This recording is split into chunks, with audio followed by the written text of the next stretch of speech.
Thanks everybody for your patience. In our final speaker series for 2022, we've finally cracked how to have presenter view and share screen at the same time. So thank you to our presenter for keeping that up. So I want to welcome all of you. Welcome folks online. I want to welcome our speaker, Laura Sauls, who's joining us from the Global Affairs Department at George Mason, which she just joined their faculty there this fall.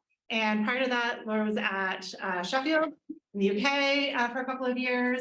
And before that, she's doing her PhD at Clark. But this is a bit of a homecoming for her. Laura's from this region originally, so welcome back. And we're just really delighted to have her here. She's doing just really interesting work, focusing on Indigenous and traditional communities in Latin America, and in some recent projects bringing in, which I think she's going to share with us today, a critical eye on the incorporation of Earth observation data and how those are being deployed by different stakeholders and actors involving resource conservation in these systems. And so I'm really excited to hear about this project. So I've heard about it in the abstract, so I'm glad you're here to share it with us. Thanks, Laura, for being here. Thank you. Well, thank you all so much for being here on a Friday afternoon at the end of term, and for welcoming me so warmly. And also thank you to Ginger and Imag for organizing and inviting me.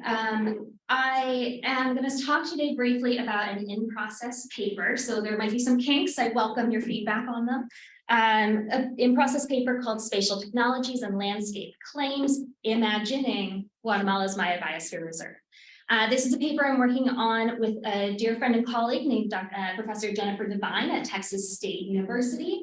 I'm the lead on this, but she's supporting with a lot of kind of her deep understanding of tourism and development and political discourse within the Maya Biosphere Reserve. So I'm gonna kind of work through some of the paper itself and give you a bunch of examples of how I see some of the ideas I'd like to present today playing out. And then I'd really love to engage in some conversation. So just to quickly get out where I hope we'll go today, I'll provide a brief introduction of how I ended up working on these things, briefly touch on the literature, because that always feels like the part of the talks that drags, provide some background on the Maya Biosphere Reserve, which I will call the MBR a lot because it's a mouthful. And then kind of get into the idea of competing spatial imagery and the imaginaries that such imagery can produce. Then I want to talk a little bit about how such spatial imaginaries, as I'm going to call them, can be mobilized in terms of claims making in political spaces. And then I want to reflect a little bit on what this might mean for the Maya Biosphere Reserve and beyond. There we go. Interesting. Okay, there we go. So for a little bit of context from where I'm coming from, I did my dissertation fieldwork for my PhD in Central America with a group called the Mesoamerican Alliance of Peoples and Forests, or AMPB. And this is a network of 10 different groups from across the region, represented in kind of the red here. These are the community lands that they have legal title to. And so this is a group of both indigenous and kind of more forestry or economically organized campesino or peasant groups who have come together to say we have collective rights to a large quantity of land in Central America. And therefore, any type of project or initiative, whether that is for carbon sequestration or for conventional development projects, needs to consult with us first. In fact, we should give our consent as the owners and defenders of this territory. So I'm working with this group to kind of understand, how did this network come together? How does it involve itself in these political discussions? And I was originally supposed to be working in Honduras and Nicaragua. And I'm there in May 2017 and in the offices of AMPB, which were then located in Managua, Nicaragua. It's a little bit hard to be working in Nicaragua these days if you're civil society, so they are not officially there right now. And they basically said to me, hey, there's going to be a bunch of people getting together in Guatemala to talk about some of the challenges this group called Aquafop is having. You're going to go. I said, well, I've never been to Guatemala. This sounds fun. And part of my approach to my dissertation was to be a resource in a way to this Mesoamerican Alliance, to say, how can I be here and be supporting you at the same time? So when they said, you're going to Guatemala, I said, okay, great, I'll see if my funders will allow it. And luckily was able to. So I first went to Guatemala and met the Association of Forest Communities of Petén, or ACOFOP, which is composed of community-level forestry organizations. So these are not indigenous organized groups. They're instead organized around 25-year concessions that they hold from the Guatemalan government. These concessions permit them to sustainably harvest forest and non-timber forest products in return for basically having access to and living on the land. So it's way up there, the very tippy top of this political space. Now, when I arrived in Petén and started meeting with ACOFOP, I didn't realize they were also going to be learning how to pilot drones. And it was kind of not what I had expected to be encountering, but it was a really exciting moment where these folks who knew their lands so intimately, all of a sudden were getting a very different view of them. And they were trying to, and they had been working somewhat with mapping and maps, usually produced by other entities in the Biosphere Reserve, the government, for example, NGOs. They've been using those maps and that data in order to kind of produce their own images, but they weren't necessarily managing geospatial data or producing it. And this was the first kind of moment where they were starting to think through, how can we direct this technology in ways that could help us, whether it is in monitoring forest fires, whether it is in detecting illegal deforestation, kind of the baseline environmental monitoring requirements that they had because they had this concession relationship rather than, for example, a collective title, which should be a permanent right to land. So this started to get me thinking. I hadn't really thought about how communities might use geospatial data. It just hadn't occurred to me before, which was probably just blindness on my side, right? Like I had gone in looking at a different set of questions. So I started to kind of revisit some of the literature, and it got me thinking a lot, and kind of went back to the beginning of a lot of the questions around what are the social implications of an increasing use of Earth observation and remote sensing? And this is like the OG, right? The original people in pixels. How do we think about how remote sensing and the social link to each other? And this was published in 1998. But of course, we know that spatial data has just exploded since then, right? And it is in every single one of our pockets, you know? And so there's a lot of issues that people in pixels captures for us initially, right? There's challenges of abstraction, aggregation, and scale when you're working with spatial data, right? You have to smooth things over the bigger out you get. There are many people in this room who could talk about these issues much more than I could for a very long time. There are also ethical considerations about what we map and what we don't. And of course, then in response to the increasing use of remote sensing and Earth observation, and I'll probably just say Earth observation because in many ways it captures more of the technologies I'm working with. There's the problem, of course, coming from a lot of feminist critiques of science and things like that, of whose knowledge counts, whose knowledge is excluded, the fact that we capture with this kind of Earth observation objects and at static points rather than relations, right? And of course, Donna Haraway's famous quotation of the God trick of viewing everywhere from nowhere, this distance between who is doing the observing or what is observing and what is actually happening on the ground.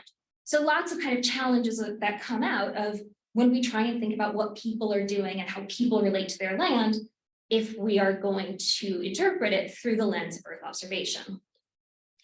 And in thinking through that increasing both how much data there is, but also how that data is used, when it comes to Earth governance and environmental governance, there's been just an absolute proliferation of Earth observation as kind of the baseline for how we set what is happening on Earth, what will happen, what has happened, and what that should mean for in terms of maybe who receives money for carbon sequestration. So whether it's for reducing emissions from deforestation and forest degradation, for global priority mapping for conservation or restoration priorities, biodiversity habitat assessments for endangered species, and also the very clear surveillance and monitoring of protected area changes, and whether that is from time step to time step, like what's happened in 2017 versus 2019, or whether that's, for example, the use of drones by militarized security guards in protected areas in Mozambique to actually go out and arrest poachers. There's a kind of very carceral implication to some of this Earth observation. And of course, there's great amount of information means that we have data everywhere, about everywhere at this point. But going back to Donna Haraway and our critiques of Earth observation, all of this data is partial. And that's partially by design, right? When we want to build, when we want to observe vegetation, we're going to set the satellite parameters in a certain way. We're going to collect certain things. We're going to process certain things, analyze them, and put them out for use in certain ways. And that's okay. But also, that means that we often have to think about what isn't seen, what isn't captured, what is excluded on purpose or accidentally. And so by holding both the ubiquity and the partiality of Earth observation data in our minds, we start to think about, would we use these as the basis for decision-making around environmental governance? What does that then mean for what isn't in the picture? This also then links on to a longer history within Latin America around the idea of mapping and what mapping does for whom. So Carl often wrote a paper, basically it translates to map or be mapped, right? So in many ways, if we are thinking about the claim, how do we claim land, right? If we go back to colonial era days, right? You draw lines on the map and you're like, this is ours. So how do you counterclaim? Draw a different set of lines, present a different cartographic object. And so starting in the 1980s, and mostly really in the 1990s, early 2000s, Indigenous peoples and collective territorial organizations started to try and use countermapping as a way to claim that they were present, they were still there, and that they should be recognized in place. So there's a bit of a threat there, map or be mapped. And in mapping, a lot of these groups were making a very proactive political claim to the spaces that they had long inhabited. But in the process of mapping, and this is one of the critiques we hear from voices like Charlie Hale or Joe Bryan, you are putting a kind of static object in place of those relations. Instead of land relations, we're thinking about this is a boundary. And in doing that, it can foreclose certain possibilities for knowledge and for relations, and it can change, theoretically, ways of seeing and being in a landscape. And that gets to my, I promise, last kind of theoretical point, which is essentially that this idea that the landscape carries with it meaning and values in how we think about and relate to it, the futures that we project onto it, and that different groups with different interests will produce different landscape imaginaries, which speak to both current and future meanings. And this is an idea I'm building on from Shanklin and Gonzalez, who talk about this in the context of development projects in sub-Saharan Africa.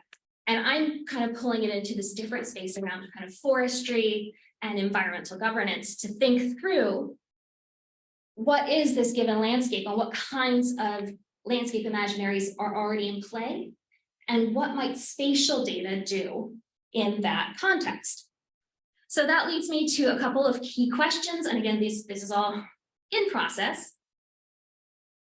But essentially, what role does spatial data and imagery play in the formation of landscape imaginaries in contested environments? And thinking about the MBR more specifically, how have different actors made use of geospatial technologies to make claims about the appropriate use and management of the lands included in the Maya Biosphere Reserve? And to what degree have these different landscape imaginaries garnered political traction?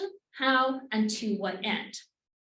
So, and then perhaps trying to push it a little further, can we explain changes in landscape governance through an exploration of competing spatial imaginaries, bringing into play explicitly the way that imagery and that spatial claims making that can happen through the appropriation of Earth observation data, how that then plays into these imaginaries and their political impact.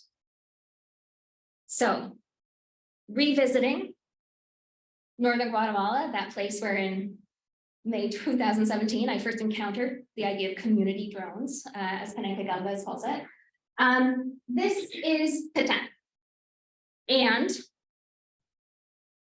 this blue circle is around the community concession lands in the northern part of the Maya Biosphere Reserve, which is everything from that tan line up. These community concessions make up, it's 400,000 hectares of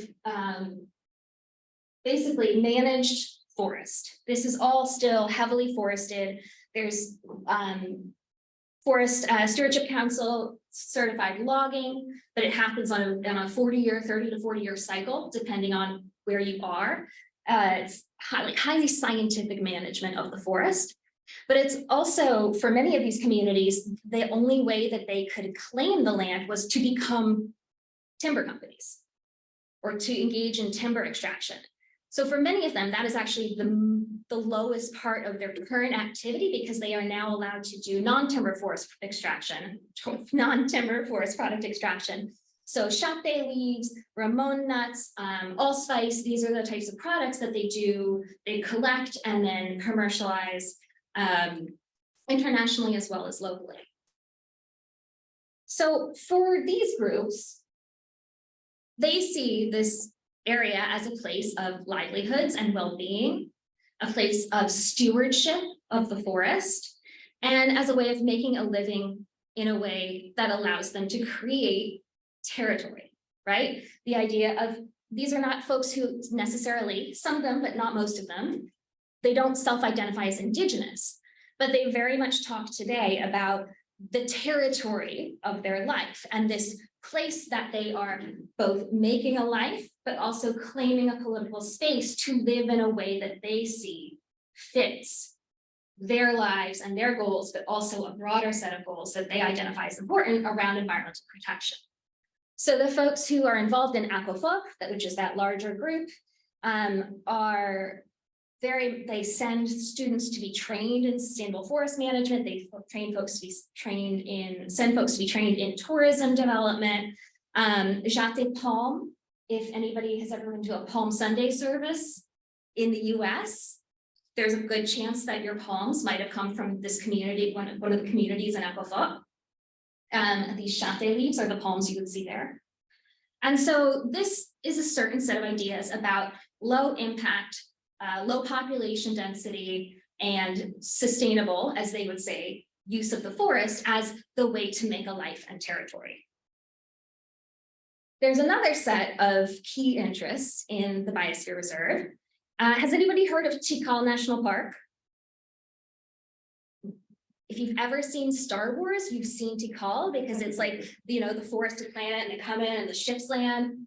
That's Tikal, right? It's one of, yeah, it's one of the most important tourism sites in Central America. It is one of the most important tourism sites in Guatemala, which is heavily tourism dependent for a lot of its GDP. Tikal gets a lot of the attention from more popular media because it's easy to visit, it's close to the main town, you can fly in there. But El Mirador, up in the north, is what captures the attention of archaeologists and adventurers. So this is a slightly different zoning than what the other maps you'll see today look like. This is the proposal from a group of archaeologists to rezone the Maya Biosphere to basically create a bigger national park. A national park meaning there's no sustainable timber or forest use, there's no settlements. It's only about essentially academic and intellectual discovery and tourism as the economic driver behind that. In this space, which is essentially kind of co-opted at this point by an American archaeologist, it's highly controlled, highly militarized, and private military. And the only ways you can get in are either a helicopter, which is really expensive, or you can contract with one of the communities who will take you on a 5+ day trek through pretty dense forest. And it's also wetland and boggy in places. It's not really that fun for me, but that's my preferences. But if we take a look at this map, and I'll do it over here so that folks on Zoom can see it. This is a concession area. This is a concession area. This is where all those photos just came from. So this would pretty clearly and immediately reshape what the use and meaning of the Biosphere Reserve is, if this kind of archaeological and tourist-centered vision of a different kind of sustainable development were to go forward. Finally, the other side of the park. These are the actual national parks, right? Highest level of protection in this Biosphere Reserve, which is made up of different kind of zonings, different kinds of levels of protection. This is the area that should have the highest level of protection, not really the beige part, but couldn't figure out how to do the circle and got a little lazy. This is the area that is supposed to be the strictest protection. But what is actually happening right now is that we're seeing a continuation of what was happening in the 1990s that provoked the naming of the Biosphere Reserve in the first place, which is the idea of this part of Guatemala as an empty space in need of settlement, as a development frontier. And here, this, for example, on the left is an illegal landing strip for narco planes that is actually surprisingly close to the only operating oil wells that are remotely profitable in Guatemala. So it's a strict protected area, but there's oil extraction. There's a strict protected area, but there has been an increase in cattle ranching and palm oil plantations, an area that legally should be forests and Ramsar wetlands. And a lot of folks would say, well, it's already happening illegally, so we should just legalize it and actually let there be growth and economic development. On the other hand, we have folks who are very happy that this illegal way of laundering money through illegally deforested cattle ranching can happen. So here's another kind of imaginary of what this space is and should be around essentially entrepreneurship and growth. This empty space, this underdeveloped space, very much Bolsonaro's recent rhetoric in Brazil around the Amazon. We need to open it up, we need to develop it. So we have kind of three key sets of ideas of what the landscape is and should be currently in play. So I want to just spend a little bit of time thinking about spatial imagery in the context, especially of these first two imaginaries. And I would say these are some of the key interested parties in the context of the Maya Biosphere Reserve today. It includes government agencies, the oil company over on the bottom, the military on the top. And I want to focus specifically on ACOFOP, who up front, I work with ACOFOP. That's kind of where my political commitments lie. But also they are kind of an important player in terms of what is happening in community use of forest.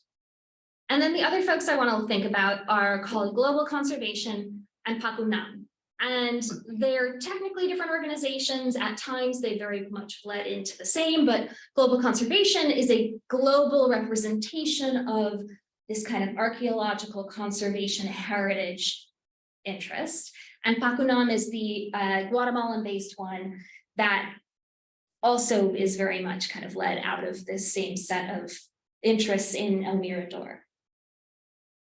So the first kind of spatial imagery question comes from the idea that there's a basin under El Mirador. a basin as a geological formation characteristic of how the early Maya identified the sites for their settlements. So if it's a basin, that whole big map of Mirador under the archaeological imaginary must be protected, because that whole thing could be the basis for archaeological exploration and touristic development. And originally, this idea of the basin derived from some of the most early NASA satellite imagery that was showing kind of the topographic distinction, some of like the infrared imagery. And that was kind of the initial effort that some of these archaeologists were using to say, it's a basin, so we must change the protection on it. In recent years, they've used a lot more LiDAR to essentially say, we can find all of these sites sprinkled across the entire area.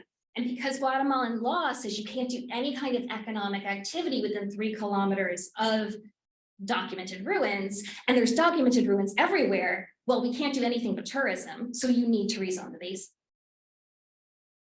And so whether it's, it's the Smithsonian or National Geographic coming out and saying, discovery, amazing lost city. You also have a lot of kind of narratives of exploration that really speak to historic kind of colonial discourses around, what is there and not.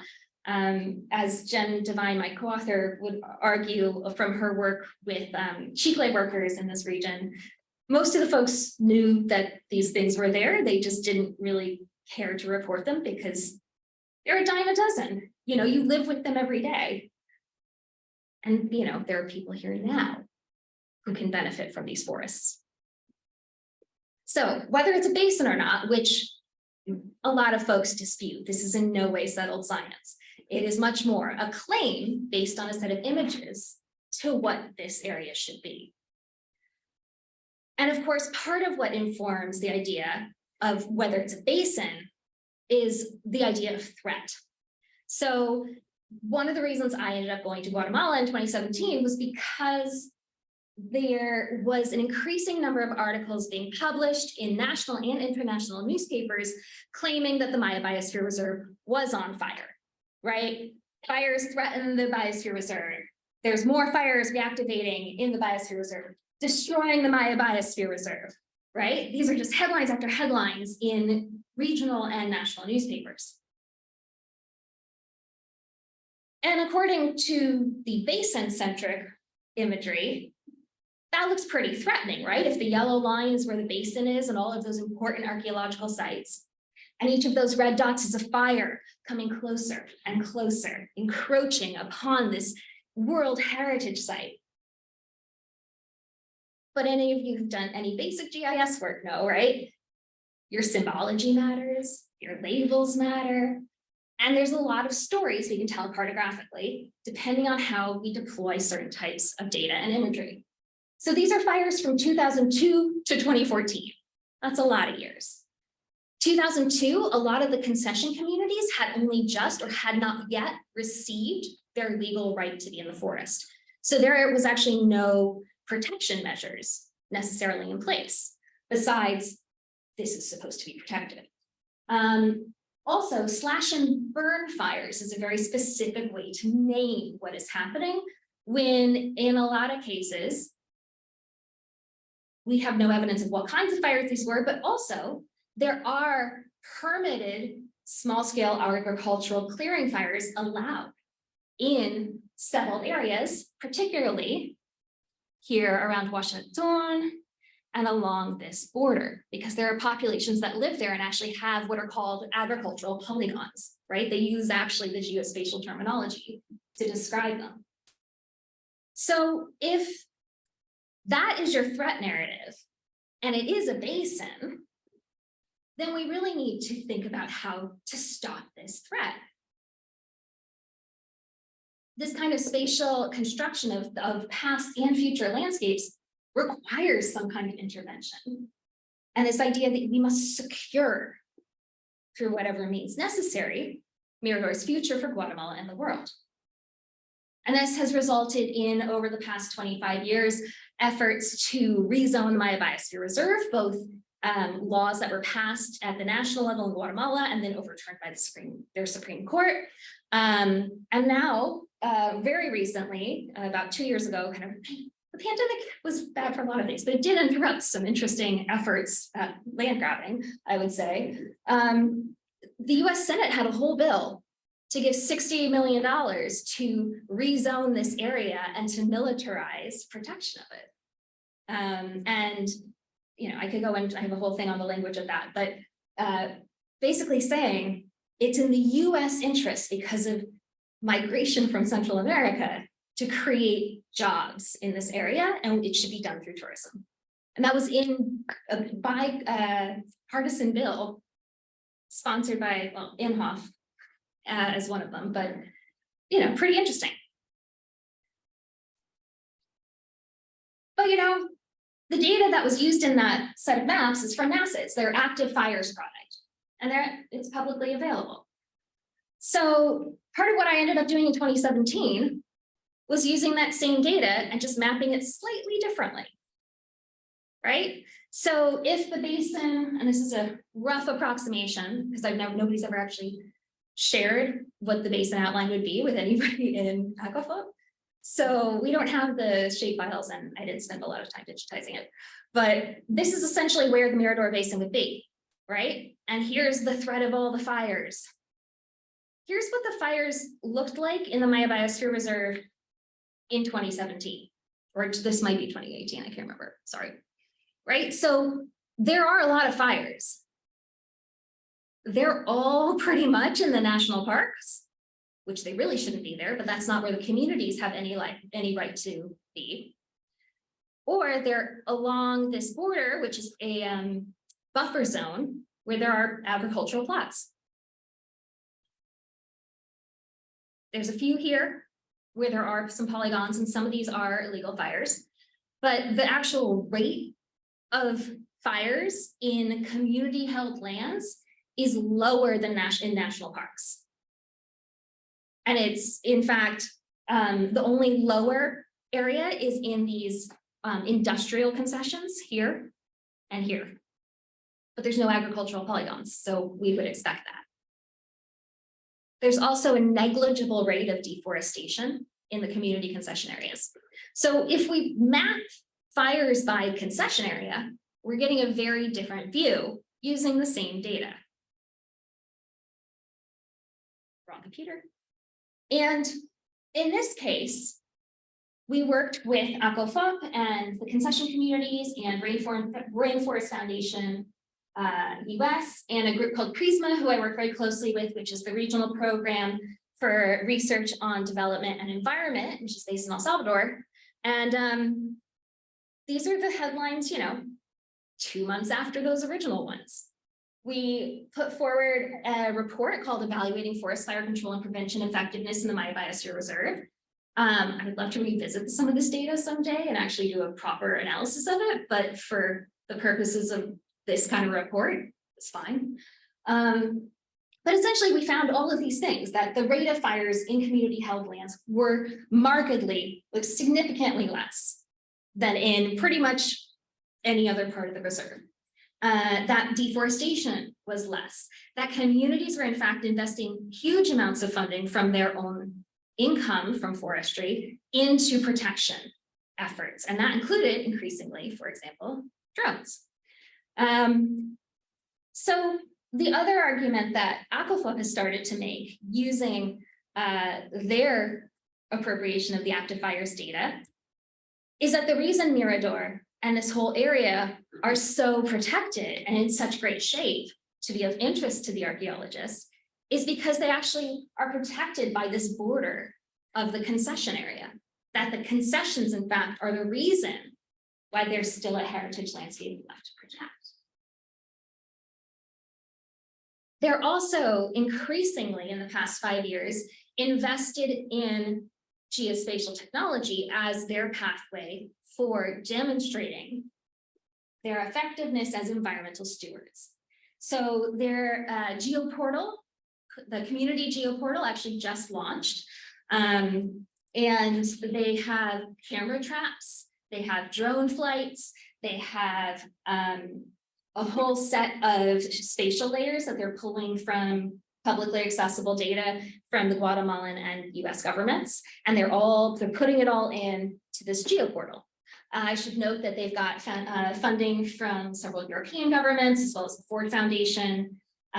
EU funding is increasingly important for community groups who are trying to do work on forests. And then I was actually in Guatemala in September, for this international encounter called Telling Stories with Drones. Because part of what has evolved through this kind of cooperative work is the degree to which drones and geospatial data and Earth observation are important tools in political stories.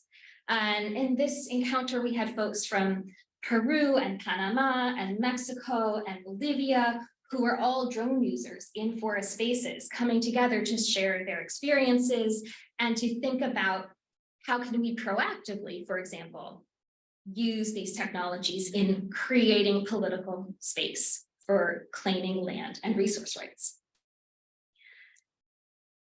And in some ways, I would say between these two imaginaries, one right now is very much winning out.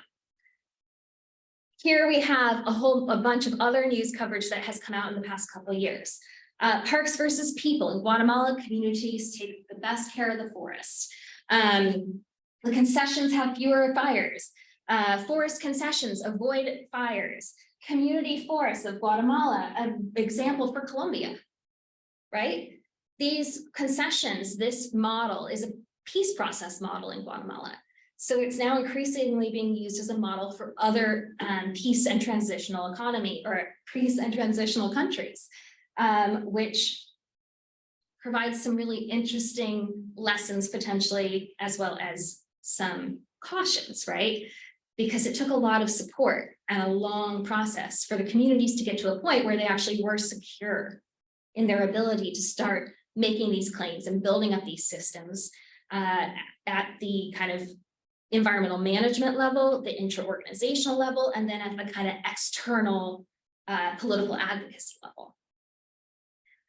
The one thing that the communities themselves would mark as the most important success for them is the fact that they now actually got their 25-year concessions renewed, and the model has been expanded. So there's now 2 new concessions in areas that previously were considered these kind of non-concessioned zones, but they could have been concessions, but they weren't. So they've actually gotten 2 new sets of concessions. One of them is a group that is women managed. So that's a really interesting effort, because one of the knocks on Acapulco has been it's very male dominated, very macho culture. So they're trying to change that. But I think the biggest thing is that they did get the concessions renewed. They were able to turn what 5 years ago looked like potentially a situation where they were going to lose their lands and livelihoods into one where they are getting the Equator Prize, where they're going to climate COPs and being presented as the model stewards, the model guardians of the forest. And it's not because necessarily people were pointing at them and saying, look at what a good job they're doing. But it's partially with accompaniment, them taking control, creating their own geoportal, which is managed in-house, for example, and putting a different kind of spatial imaginary out there. And this is the president of Guatemala presenting one of the community members with their concession. So the kind of official, yes, you have land. So a few reflections. Like I said, this is a work in progress. There are a lot of critiques of mapping and spatial data, and they make really legitimate points, and I have made these points myself around how these can be exclusionary in terms of knowledge production. They can very much be static in terms of creating boundaries and exclusions that don't reflect, for example, traditional knowledge or use. But at the same time, in the contemporary context, representing their own landscape imaginaries through spatial data, through a type of evidence that has political currency in the world in which they're trying to fight for land rights, becomes really politically important. And the landscape imaginaries that are both prior to and revealed through engagement with spatial data, allow communities and those who appropriate spatial data from kind of the grassroots to create a new claim on political landscapes and to produce spatial imaginaries that have resonance for political power and possibility. So finally, I will, I guess, essentially make the case that the rise of spatial data and geospatial technologies are providing new opportunities for forest governance that is potentially more inclusive. But of course, there are also still constraints, and we should be looking at those and trying to understand what those are as well. But the efforts of Indigenous and forest-based communities to seek out geospatial technologies and data, even if it reinforces some of these kind of techno-scientific forms of knowledge and Western knowledge structures, can still allow them to present a fundamentally different view of what a landscape is and should be, and put different types of knowledge into conversation with these types of spatial knowledge. So with that, I will say thank you so much for your time. I will acknowledge my funders who are Inter-American Foundation and the Lieberhuhm Trust. And yeah, thank you for your time, and I look forward to any questions.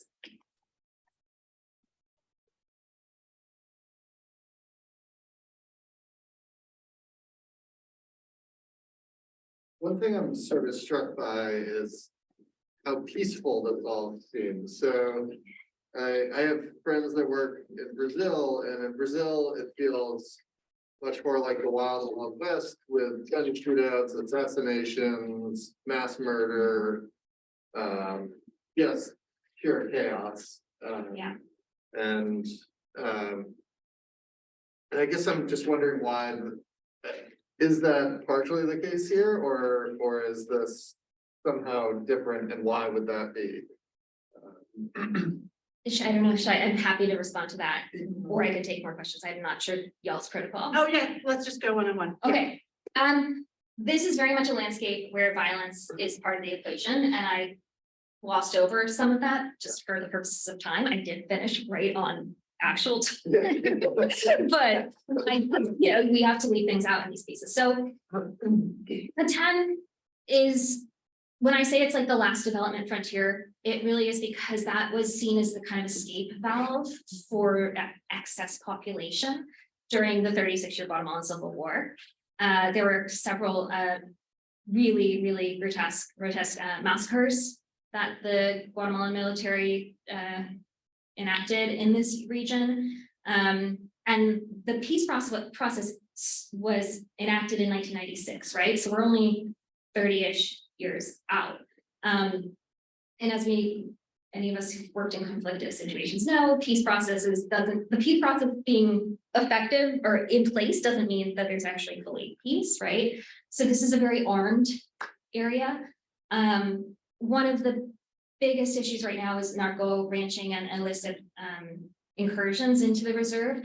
It is mostly happening on the western side because there is no effective presence of any kind, and there's no real expectation for enforcement. Yeah. And so there's in the few cases where kind of the border communities have tried to push back or to report some of these illegal concerns. There are a couple of folks within Aquafolk who've been murdered. There's been a lot of threats. Currently, it's much more peaceful over in the more populated and the concession held area.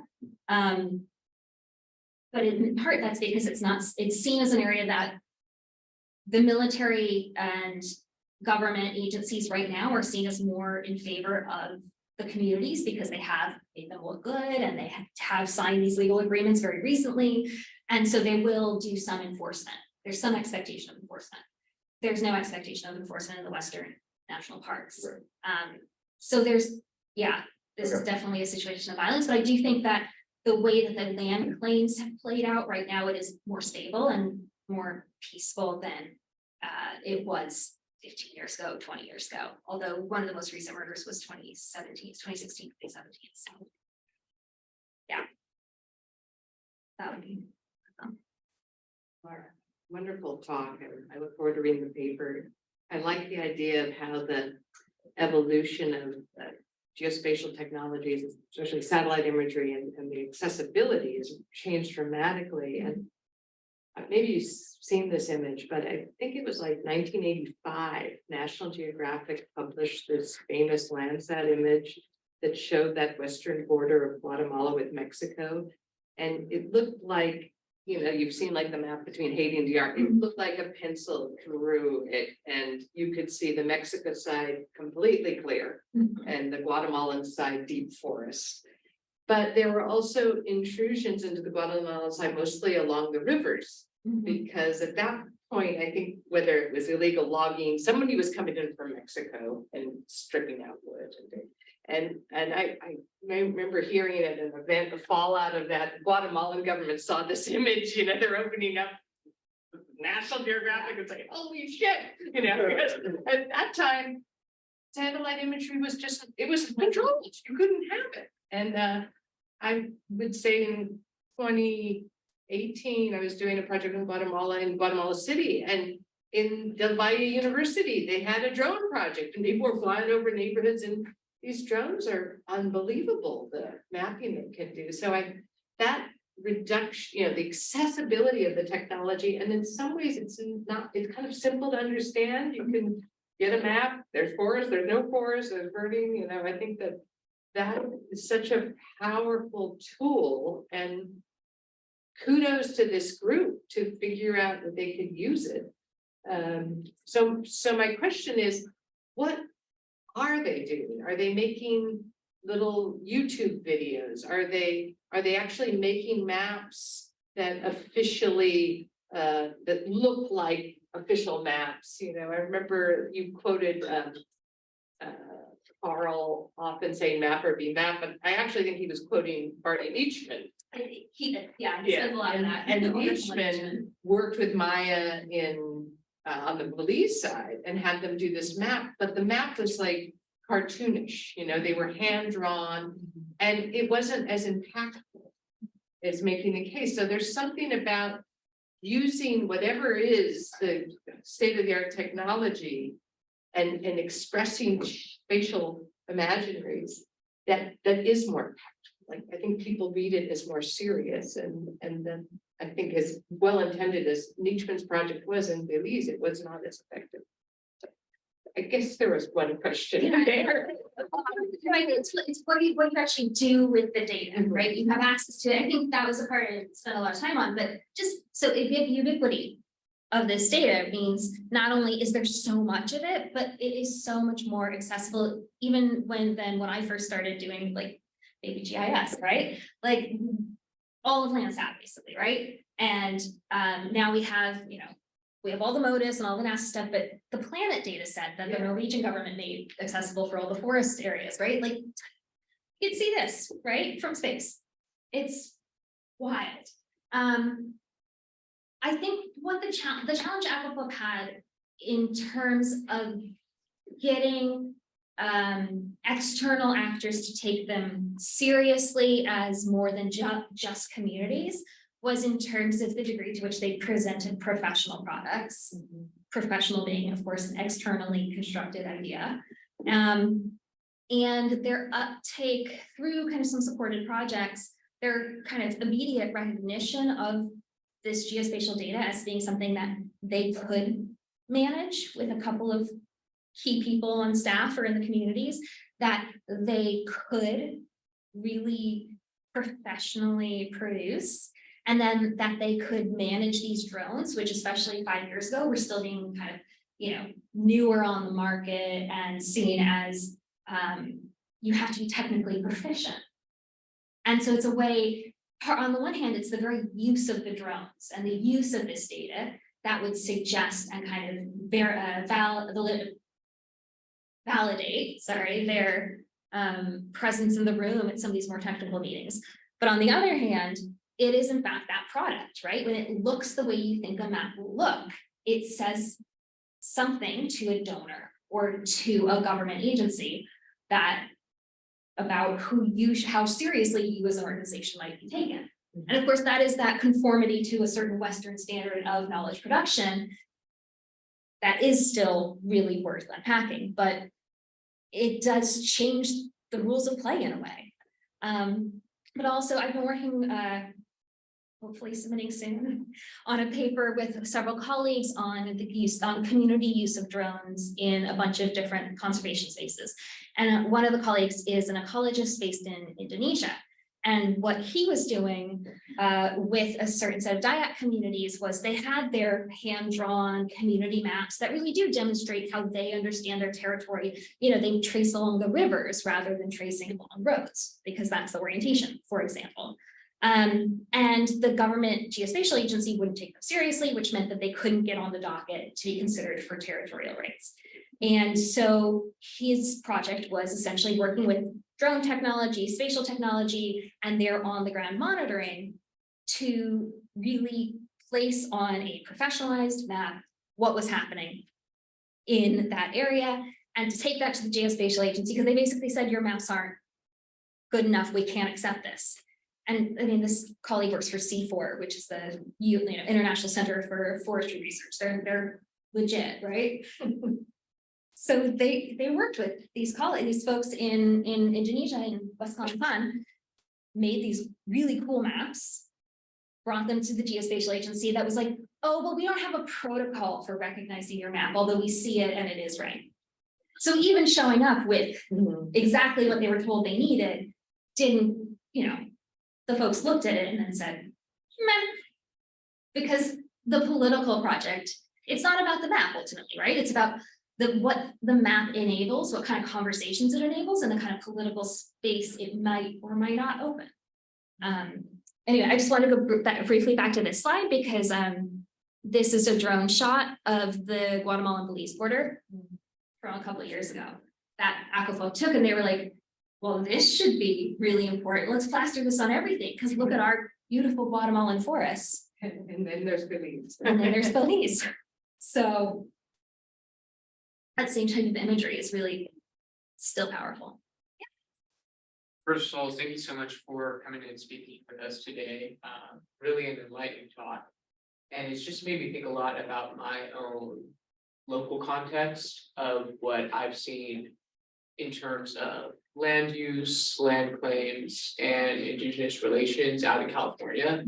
Because I'm from Petaluma, California, which is a little bit north of San Francisco. So I've spent a lot of time in that northern region from Eureka to the Oregon border, where you have that huge line of state and national parks dedicated to conserving the redwood trees.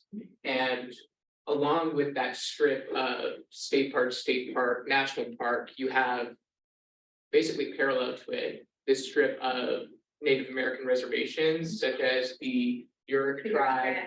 And what I noticed the last time I went to the Redwoods was there's been a lot more coordination between the two agencies, National Park Service and the reservations, to interweave that indigenous knowledge into the educational programming that the National Park Service is doing. Because I just remember going on these hikes in the forest and seeing these posted signs about indigenous knowledge of what you're looking at. And I'm wondering, just in that given local context or in the United States, have you ever thought of how those commission zones could be applied in the context of how the United States runs its national park services? Or have you ever applied what your findings were in this report and the work that you've been doing to things like Northern California with the Yurok tribe or Forest here?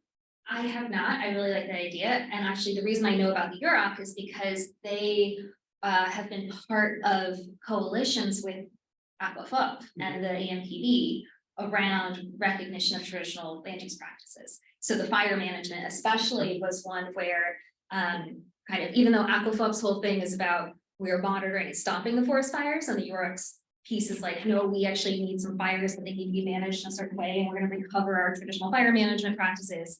The idea that communities and those who live with these lands and these ecosystems do have and should have a role in fire management is something that it was really interesting to see these different groups coming together internationally around. And it was particularly in the context of the Governor's Climate Task Force, which was one of these kind of like sub-jurisdictional non-UN climate efforts where there's a whole bunch of funding pledges, which is a whole other thing I work on. But so I haven't worked on this particularly, but I do know folks who are, and I also am, for me, it's really interesting that these groups are recognizing each other across borders and saying, we have interests in common. And where can we apply pressure in different ways in different places at different times? And so that kind of visit of Aquaflop and ANPB and folks from Brazil and Indonesia to California in, I believe it was 2018, was all about like pull in the UROC. Let's get their piece on the table too, because when you have guys from Laguna Yala and Panama coming in traditional dress, if they're not wearing a shirt or trousers, and they show up in California, press likes to follow them, and then when that guy goes to the UROC territories, it creates a whole different type of news story too. So this, maybe it's also a question of not just the maps, but also digital media and how that applies. But I think there's something really interesting about the spatial in particular. So I'm a geographer, what do you do? So, anything else? Laura, great to see you, and thank you for this presentation. I really enjoyed it, and seeing this project that you're working on. Some threads that came to mind for me, and that stood out in some of the comments that you made were indigeneity, and then one that I didn't necessarily hear mentioned, but it was clearly present in what you were talking about, was colonialism and neocolonialism. And then in both of these, relationships with time. So raising this, because I know this is very evident in your work, but hoping you can speak a little bit more to it. You mentioned that there were some communities that don't claim indigeneity, but are in these spaces, some that do claim indigeneity. And then the time link that I think is interesting is we have this archaeological space of pre-Columbian history, Mayan history, being claimed by external archaeologists and the United States government, which is really fascinating. So wondering if you can speak a little bit to, or if you have more thoughts on these issues of indigeneity, colonialism, and where it's headed now. Yeah. Probably not as fleshed out as I'd like them to be, but absolutely yes. One kind of thread of work I've played with is this idea of territorialization and professionalization, especially thinking about going back to the Mesoamerican Alliance of Peoples and Forests, where I kind of highlighted that there's some groups that are indigenous organized and some groups not. And one of the kind of interesting things I saw through interviewing leadership from every single one of those groups is the degree to which the few groups that are not organized around an indigenous identity have increasingly talked about ideas of territory and place and belonging as reasons for their inclusion in this group, but also for why they should have land rights. This kind of not a claim to an indigenous identity, but a claim to kind of a territoriality that's very much informed by conversations with indigenous peoples, versus the indigenous groups really saying, well, we need to be more professional. We need to perform a certain set of skills and capacities in a way that our non-indigenous organized peers have seemed to do a little bit better at, but in part because that's how they had to organize in order to gain any recognition. So that was that's one trend that I've looked at, and paper got reviewed still hasn't been revised because sometimes your dissertation happens and you just don't get around to it. But I think that, that's one really interesting thing to me is for Aquaflop, they, on the one hand, thinking more historically, you have a lot of groups who ended up in this area because of the Civil War. So even those who are indigenous would not necessarily claim that identity because they were being displaced from areas in, for example, the Western Highlands, where to be indigenous was to be marked for death. So the quicker, by physically displacing yourself or your community and speaking Spanish, you lose your indigeneity and you're safer. A lot of the children of those folks are now reclaiming their language and are trying to reassert an indigenous identity.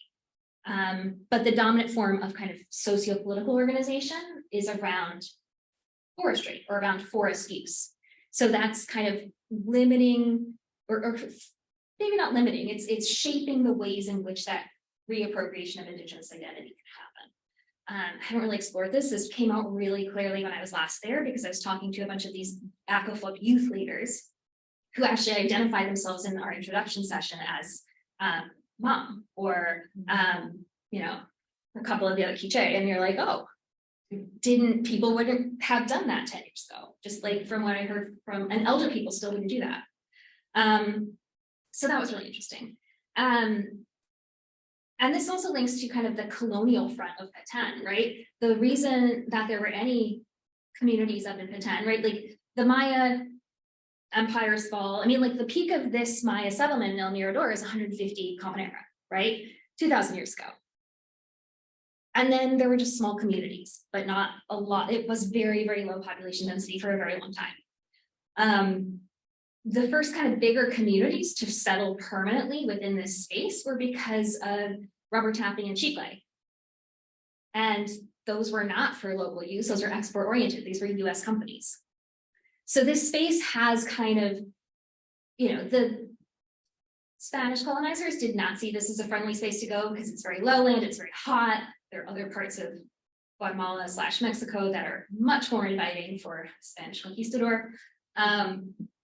So this area was kind of not developed, not colonized in the way that a lot of the rest, I mean, the Atlantic and Pacific coast of Central America have very different colonization histories. And this is very Atlantic coast in its orientation. And so you see kind of colonial fronts coming in again and again, very much through the lens of extractive economies, whether that's oil or chicle, gum, chewing gum, just sorry to clarify. And it's always about export. It's always about American companies, essentially, or French in this case, the oil company. So the colonial power has definitely, especially given the implication of the US in Guatemala Civil War, been American looking, looks like America. And yeah, the idea of tourism as development is very, very strong in Guatemala, and why it has been such an easy sell. You know, now I said, you know, communities are stronger, they're more like they're in a much firmer position. 10 years ago, that absolutely wasn't the case. And they were really, really concerned that they were not going to get new concessions, that there was going to be this rezoning and this brand new huge national park that would take over, I think it's like bits and pieces of 6 concessions. And there's only like 13. So, or I guess 15 now. So that's like half of your groups disbanded. That was a rambling way to get a couple of the things you mentioned. That's a big question. Thanks for answering. So I think that's all the time we have for like formal questions, but of course, as always, we are going to reconvene downstairs so we can continue this in a new room. Thank you. Thank you so much.